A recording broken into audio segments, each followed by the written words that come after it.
Alright guys, what is up? So they just released Hotfix 61 patch notes. It just came out. It's literally what, not even an hour ago. I've already read through these because I was like going to get breakfast, waiting in the line, and I saw patch notes were out and I read through them. So this was not my first reaction. I already know what's in here, and I'm gonna go over it really quick. There's only a couple changes that really matter. There's one massive change I kind of just spoiled right there if you haven't seen it, but there's one like really massive change, and there's others that are pretty big, but not a lot gets changed this patch. However, let's go ahead and go into it really quick. So they fixed a bunch of issues that don't really matter. Like none of this is even remotely relevant. Yeah, this is all super stupid shit. No one cares.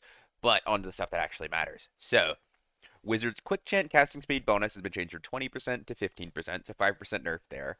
But then, Wizard's spell overload now reduces knowledge by 40% instead of memory capacity. This might be one of the single biggest changes to a class in terms of like how it actually affects them this game has ever done. So if you don't understand how this works or like why this is so big, so I'm going to explain this. So before it nerfed your like your memory capacity was what got reduced by spell overload, and that all that literally is it's just how many spells you can have equipped. So whether it comes from knowledge, you get mem cap, it comes from the actual memory capacity stat, memory capacity bonus, all of those things, and that was all it affected. So you just had to build that, and then you got enough, and then you were able to run overload. Now it is your knowledge that is getting reduced. And if you don't know this, knowledge is directly tied to casting speed. So this 40% reduction on knowledge is now a 40% reduction on casting speed. And yes, technically speaking, it will be easier to get overload because if you build memory capacity, it's not going to get reduced by overload. So for example, if you build, 10 mem cap, it won't get reduced by 40%. But you have to build knowledge because you need casting speed. That's literally why you build it, is because you need casting speed. If you didn't need casting speed, you could just build mem cap and it'd be better overall. And for reference, so wizards normally build around 40 knowledge is where they aim for, I believe. Like, maybe a little less, but generally on 40 knowledge, you don't want to exceed that point because that's when the soft cap applies. So a 40% reduction to that is what? 16, was it 16? No, 14, sorry. 14. They're going to go from 40 knowledge to 26 knowledge worth of casting speed. And that is a lot.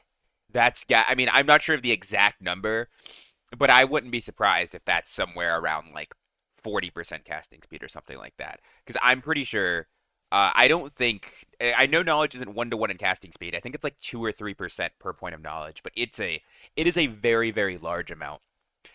This nerf, unironically, alone is going to make Wizard just significantly worse because you are not going to be able to rapid fire spells. If somebody's pushing you and you throw a spell, or like specifically think of something like if you block a spell and they try to like swap to a new one and use it, this is where that's going to come into play. There's no longer like machine gunning fireballs or lightning strikes or whatever. They have to actually like think about the spells they're using now. And I genuinely believe, just looking at this, I think this alone is going to have to get not necessarily completely reverted, but it's gonna have to get reduced. Maybe they'll do it like where it's like 20% of your knowledge, 20% of your memory capacity, but it's gonna have to get changed or something because this is. I genuinely think this might be too big of a nerf, and that's crazy coming from me because I hate wizard players, but I think this genuinely might be too big of a nerf. Then on to mandatory cleric buff of the patch. I mean, like what is there to say at this point, man? I like what is there to say? One extra lesser heal and they doubled the blind duration on Holy Strike. I like whatever, man. I got nothing. I mean, they're gonna buff cleric every single patch. They refuse to not buff this class. They even when cleric is one of the best classes in the entire game, if not the best class, they're like, you know what cleric needs? Another buff. Bro, like they're running out of things to buff. They're buffing the blind duration on Holy Strike. Like why? Pretty much everybody already runs Holy Strike. You don't need to buff this. Oh, lesser heal? Oh, the thing that every single cleric takes of all time ever? Ooh, give him another one. And I don't get me wrong, I actually understand why you would buff lesser heal. This is so the problem with like lesser heal generally, and the reason I'm assuming they're buffing it, is this is cleric's only source of self healing outside of like sanctuary. And sanctuary is supposed to be a big team wide heal. So if you use these on yourself, then you obviously you don't have them for your team, and if you use them on your team, you don't have them for yourself. So This just increases cleric survivability a little bit, which they didn't need. I'm not justifying this. I'm not gonna sit here and say, oh yeah, like this is the buff. This is like it's a, oh, this is why they did it, and it's a good they did it. No, no, no. I'm explaining why they did it. However, they did not need to. But anyways, and then the blind duration on Holy Strike. I mean, I don't know. Just fuck us, I guess. They just don't want us to see. I I don't even like. I don't even know. We just get a cleric buff every patch. Eventually, someone in Iron Mace is gonna open their eyes and realize cleric's the like most OP class in the game and hasn't been bad ever, literally ever. The only time cleric wasn't the best support character in the entire game was on release Bard when he gave his team a Troll's Blood with Tranquility permanently and had Din of Darkness. Speaking of Bard, onto our next one. Rousing Rhythm's got a buff. It's 100 extra 30 seconds on it at the highest tier, which whatever. These buffing like these long spell buffs don't really matter because I mean you're gonna be reapplying them anyway. So overall, this is very very irrelevant. I don't understand why this even needed to be changed in my opinion, but it is what it is. Warlock's Curse of Pain dot damage changed from 10 to 13. So this is cool. It's nothing super big because the main thing is whenever warlocks are cursing of painting, their curse of painting you, usually they're spamming it on you, so you're gonna hit by more than one. So you're not gonna take like it's not gonna be like oh every curse of pain is doing 3 more damage to you like the impact damage. If you want to buff it, I think this is the correct way to do it because then it actually like it rewards them for not spamming the same spell over and over and over as like they normally do. Like you put a curse of pain on them, you let it tick down, and you apply another one, or you dark bolt or something, right? I think that's like the correct way to buff this class. Moving on, Druid is finally getting some love. Bear form movement speed bonus penalty, it changed from 30% to 20%. Now they're a little bit less slow. This used to be minus 90 move speed, now it is minus 60, which overall is pretty big. Druid's bear form's primary attack attribute bonus ratio changed from 100% to 125. Panther form health penalty changed from 30% to 20%. I don't think you should have done this. I think. So the thing is, truthfully speaking, is I don't think you should have done this for 2 reasons. One, because I don't think Panther needed more health. I think Panther is supposed to be that low health, very high damage class. It's like when rogues have a ton of health. It doesn't feel good because they also do a ton of damage, but they're also hard to kill, right? Like that's just not ideal. And then the other thing, this doesn't really do much because if you don't know how this works, flat HP doesn't get reduced whenever you transform. Like the HP reduction is only to like Vig, for example, or like max health bonus, or I think. But flat HP, so if you have like 3 like max HP, that won't get reduced by this. So the actual amount of HP this is going to change isn't really a ton. So it's like a small buff, but it's also an unnecessary one. So I just don't really get it. Then they buffed the damage of Panther form, or they buffed the scaling on Panther form. Uh, I don't. This just says Druid's Panther form primary attack for both of these. I'm assuming this is primary and secondary, or like this is the left click and the right click or whatever. So yeah. Then they buffed the Druid's heals finally. They now actually have a little bit of magic scaling. It's 50%. And they reduced the count on Druid's Nature Touch. Buffed Bark Skin, still irrelevant. Skill sucks. And they buffed Restore to 50% scaling as well. Then Tree of Life now gives you, it's 2 extra seconds on it. Once again, this isn't very relevant because the problem with Druid and its spells is when you can only run 5 spells because Druid doesn't have access to 10 spell, you are too limited that you're never going to be able to run the tree. You have to run, if you run Nature Touch, and if you run Nature Touch, like you literally you run Nature Touch so you can run Dreamfire, and then because outside of Dreamfire, Nature Touch isn't worth anything, and outside of Nature Touch, Dreamfire isn't worth anything because it doesn't heal you. It just does a very mediocre amount of damage. Then you want to run Restore and the Grove because those are your biggest healing spells, right? Like those are the really big heals. And it's like, okay, well that's 4 of my spell slots. Well, I don't want to just be a complete like AFK bot that doesn't do anything. So now I want to run Tree Inner Wall.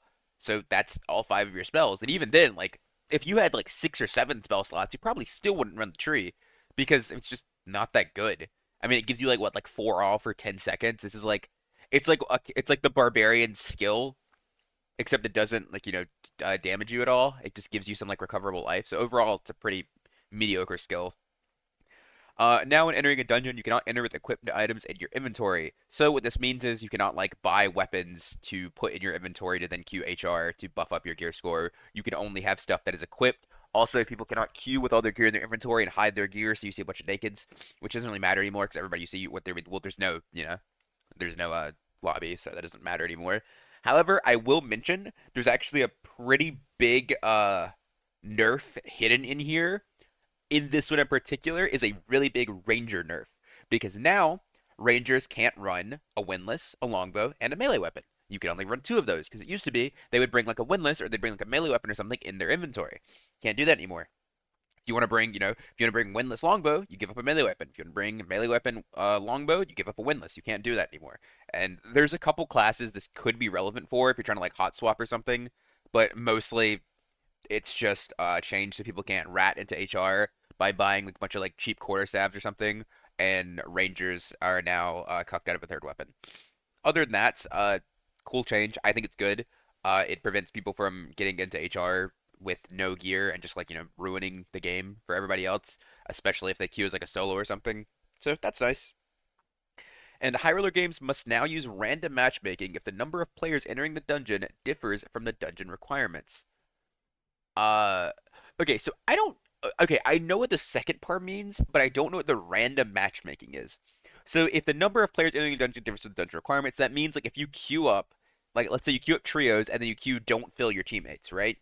And then it just starts you like that. It starts as like, let's say there's 15 people that queue the dungeon, you would get four full teams and one solo. So there would be 13 people and it would start.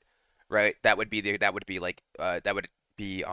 players entering the dungeon are differing from the dungeon requirements. But like I said, I don't know what the random matchmaking is because as far as I knew, there wasn't a matchmaking for HR. Not any that I've seen. So that's interesting. I mean, maybe I'll read this and maybe they'll like have something in there. Let's see. Metrics are rated metric will always feel okay. Oh wait. Oh, it will always feel empty. Okay, I literally had no reason to waffle. They just okay.